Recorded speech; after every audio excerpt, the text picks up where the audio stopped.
چې زمونږه دغه راکړه کمیټه راځي دا ضروري ګڼم چې کم سيزونه شاید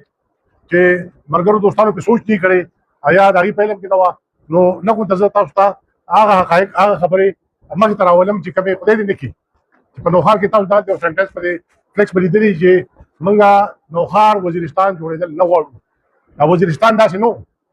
یا دا سواد داسې نو یا دا مومن چې داسې نو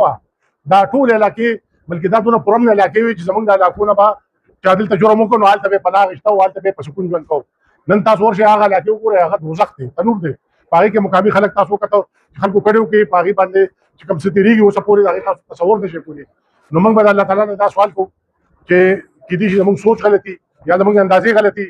یا دا سوال چې الله تعالی دې په نوخار باندې ورسره د ملکه پېښور ویلي چې دا صورتحال نه راولي موږ وینو چې دا د څلورو کالو دا کومه قضیه چې دلته نظامپور کې د ګولډ مایننګ په شکل کې دلته وچلېده او دا چې اوس کم سټیج ته لاړه نو په دې ټولو خلکو دا سوچ کو دا فکر کو دا سیاسي پارټۍ یا د مشران دا واړه خلک نو یا ناپوهه خلک نو اوس دلته نن موږ دې محفل ته زمونږ جرګې په دعوت کې افتخار صاحب هم راغلی وو هغه هم ډېر مشکور یو باوجود د سکیورټي تھریټس راغلی وو موږ خپله بیا رخصت کوو هغه ته موږ وایي چې ته ځه دلته نور ستاسو د پارټۍ نمایندګي زموږ خټک صاحب اطلس خان صاحب شته د نورو پارټو نو دا یو خبره ګورې دا واورئ دلته زمونږ بعضې ملګري دلته هغې دا وایي چې دوی سره جرګه کوو او جرګه پکار ده نو جرګه خو ذوالفقار باچا کوله تاسو په رب یقین وکړئ چې ما ته کله پته ولګېده چې مفتي صاحب او ذوالفقار باچا جرګه کوي نو زما خوښه نه وه خو دوی شروع کړې وه او دا تاسو وکتل د هغې ډراپ سین د ورځو په حساب باندې وشو هغه جرګه کریمینل سره جرایم پیشه سره غلط خلکو سره او په لاس کې چې ټوپکي که هغه تراګر دی او که هغه بل جرایم پیشه دی دا ټوپک چې چا سره لاس کې نو د سره جرګې کول دا یو ابس کار دی دا غلط کار دی زمونږ کار دا من جرګې کار دا نه دی چې موږ د جرایم پیشه سره او هغه خلکو سره جرګې وکړو چې چا د ریاست ریټ چیلنج کړی دی او ریاست هغې په دې خبره باندې بیا زموږ نه ښه پوهېږي چې خپل ریټ په څنګه قایمو خو دلته کوم ملګرو دوستانو چې د پولیس په کردار خبره وکړه نو بالکل 100% زما د خبر سره اتفاق دی چې په څلور کاله کې دلته کې زمونږ څونه سرکل ډي اس پیز پاتې شوي دي څونه تاڼو خاص کر بیا د دو تاڼو ایس ایچ اوز پاتې شوي دي نو دا په دې مرتبان کې ټولو سر ورکړو په دې کې خو لوی لیوله پورې کرپشن شوي دي او حالات دې حد ته ورسول چې تاسو دلته اصلي خبره وکړئ چې اسنه په کمې راغله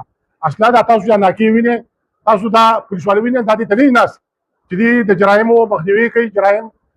روکتام نه کوي دې ته ناست دي چې پیسې ورکوه او چې څه کول غواړې هغه کوه او د هغې غټ ثبوت دا دی چې دلته څونه ایکسکیویټر لګیا دي په دغه کې څونه جنریټر لګیا دي په دغه کې نور څونه د پاور سیسټمونه لګیا دي چې بجلي جوړول غواړي د هغې لپاره 2,40,000 لیټر ډیزل ډیلي دغلته په دغه ځای کې د هغې کنزمپشن دی نو 2,40,000 لیټر ډیزل چې دي نو تاسو تصور نشئ کولی چې دا زموږ په تاریخ کې د دې صوبې لپاره کم چې د تیلو غټ ډیپوان دي هغې سره پوره تیل نشته دا په کومه راځي دا هم په دغه ناپوهي د دې خپل دلالان دي چې هغې دا ډیلز کوي د دې خپل ایجنټان دي چې پولیس سره دا ډیل کوي او نن د پولیس دا دلته چې یو مقرر کومه خبره وکړه زه خو دې ډي پي او ته وایم کومه چې نوې راغلې زنانه ده او کېدای شي ډېرو ملګرو ته ووایي چې نه د هغې ټریک ریکارډ صحیح دی زه دې ته دا وایم چې ته داسې کار وکړه چې د دې خلکو ایسټس وګوره دې پولیس والا ته د دې مخکینی مالي پوزیشن وګوره اوس یې وګوره دا پیسې چې کوم دي راغلي دي نو هغه ټیک هغې کې به د چرسو پیسې نه وي هغې کې به د پوډرو پیسې نه وي هغې کې به نور هم د جرایم پیشو نه دي پیسې اخیستي خو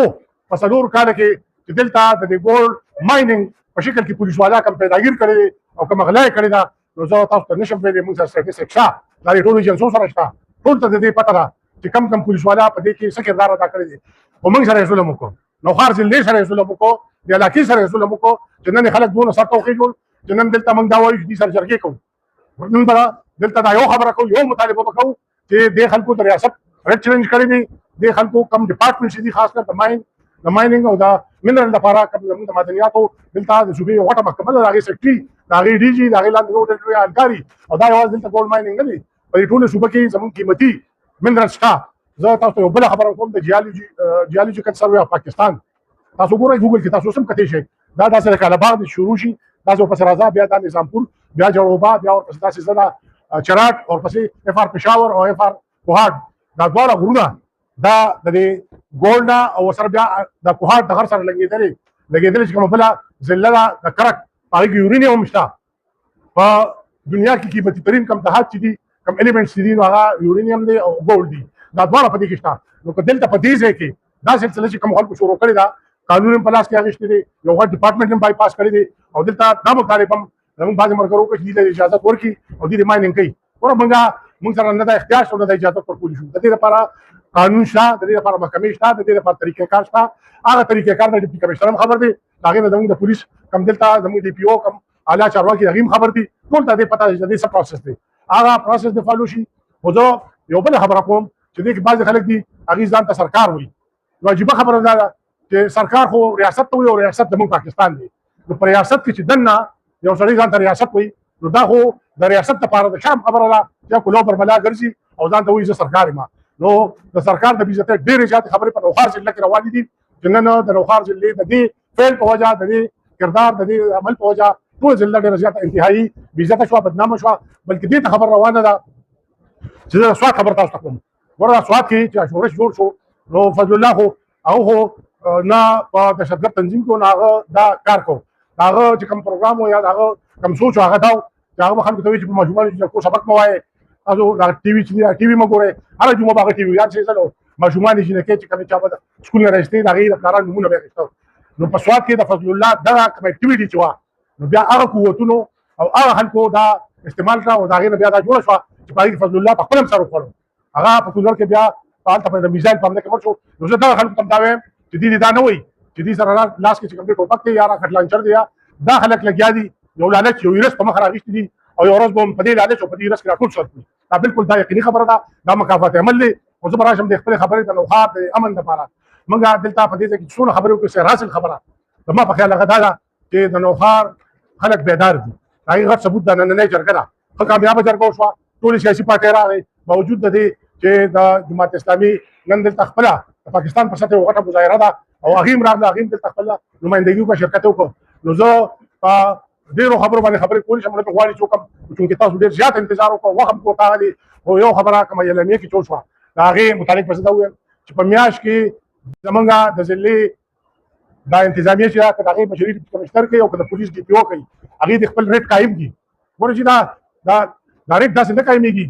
موږ تاسو وګورئ چې دا اوس پولیس والا خو ټیک ټاک یې جوړوي، ولا په ټیک ټاکو باندې ریټ نه قایمېږي. دا د ټیک ټاک سیستم ختمول غواړي او دا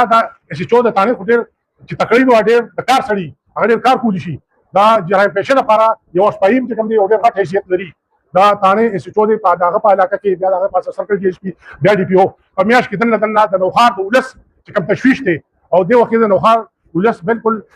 داسې یو سټیټ کې دي چې هغې په تمه دي چې د نوښار انتظامیه به څه کوي. نو که چېرې دغه تشویش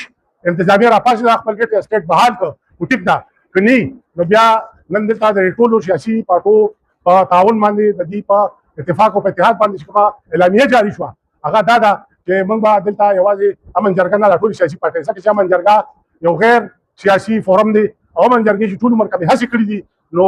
هغه د نوښار د ولس د امن لپاره د هغې د ښېګڼې لپاره دا یو غټ امتحان په امن جرګه راغی چې اوس په امن جرګه مخکې څه کوي. نو دلته د کمیټې کومه خبره چې شوه مخکینۍ د کالج د پوسټ ګریجویټ او د پیواله په باره کې دا پیواله کومه ایشو شروع کړې وه او د نوښار کالج نو هغه په هغې کې موږ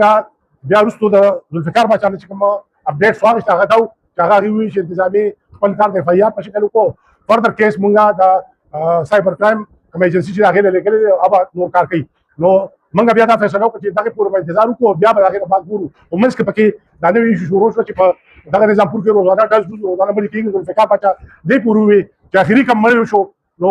دا کم قاتلان چې وو هغې دې پورې زه به ته ووایم چې دا د سره انسانان مسلمانان وو چې وایي چې دا مړی به نه اوچتوي او بیا دا خبره شاید چې نه یېری. خو ما ته یو د مقررینو کې یو په ناسته یو مقرر وویل چې بیا یې دا وایي چې دا به ښخۍ هم دلته نه نو دا خو په دې دنیا کې وګرځې دا خو د مړي هم توهین دی، دا خو د ریاست هم توهین دی او دا دلته په دې ځای کې چې کوم د پولیس دا سیستم د نظام دی زه د هغې دې ته د هغې ناکامي وایم. دا زموږ دا کومه اوس دې وخت چې راغلي ډي پي او ده زموږ خو میټینګ نه شوی ذوالفقار باچا سره ملاوېږي راملاوېږي که چېرې کمیټي مناسب ګڼي دلته یو تجویز دا هم راغی زه اوس د کمیټې د مشرانو نومونه ولمه تاسو په دې باندې بیا موږ ته ووایئ چې اګري یې که نه اګري. نو دا کمیټي دی زه یم چې سبا همدې ډي پي او سره او ډیپټي کمشنر سره کښېني او هغې ته دې ووایي چې میاشت کې دننه موږ په نظامپور کې د سټیټ د ریټ د بحالۍ مطالبه کوو د سټیټ دی د خپل عزت تپوس وکړي، د خپل نوم دې تپوس وکړي، د خپلې جامې دې تپوس وکړي او ریټ دې بحال کړي. او که بحال یې نه کړ نو په نوښار کې ډېر بیدار ډېر ولس داسې یو پوزیشن ته رسېدلی دی چې ویښ دي چې هغې دا محسوس کړې ده چې دا مسله جوړه کړې انتظامیې ده،